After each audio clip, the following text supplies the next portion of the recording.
I developed this formula and process for making castable, reusable molds for a glass tile manufacturer. It uses some industrial materials that are not easily available everywhere, but I thought I'd start with a video of this process. I'm working on a formula using more easily available materials. If you want to make fused glass tiles with square corners, then you need a process that allows you to cast molds over a master that has square corners. Air-curing cements are ideal for making molds, but most air-curing cements, like Portland cement or pottery plaster, fall apart at high temperatures. This process uses what's called high alumina cement, also called calcium aluminate cement or fondue cement. It's especially made for refractory applications. You can Google it to learn more. This process also uses ASTM Type F fly ash. This is a byproduct of coal-fired furnaces but meets stringent specifications. In particular, Type F fly ash is usually more than 50% vitreous. Here's what this means. I take 50 grams of fly ash, add enough water to make a paste, and let it dry out in a paper cup. After it's dry, I fire it to 1850 degrees.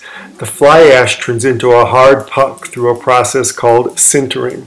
Only Type F ash will do this. What's more, the puck, while hard, maintains good porosity and shape. This is a very nice characteristic for a mold that's going to be coated with mold release.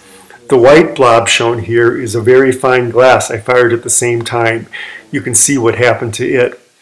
I also use grog in the formula. Grog is a material with hard grains that helps to reduce the water needed in the mixture. I find that this product, available at Lowe's, works well. Personally, I actually use dirt from my yard as a grog, but I live in Santa Fe and most of what we call dirt here is actually degraded granite, which is an excellent grog. I use a rubber mold master mold and wooden mold box. If there's interest, I can make a video on making mold masters. Coat the master and box with oil. Here's the formula by weight for making the molds. 50% grog, 10% calcium aluminate cement, and 40% Type F fly ash. The mold I'm making here weighs 300 grams to make a 4x4 tile. I find that 15% water makes a good consistency. Pour the mixture over the mold master, shake it down, and leave it to air cure overnight.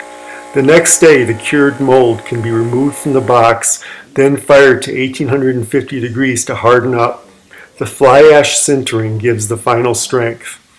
If treated well, these molds can last for a long time. The porosity helps with the application of mold release.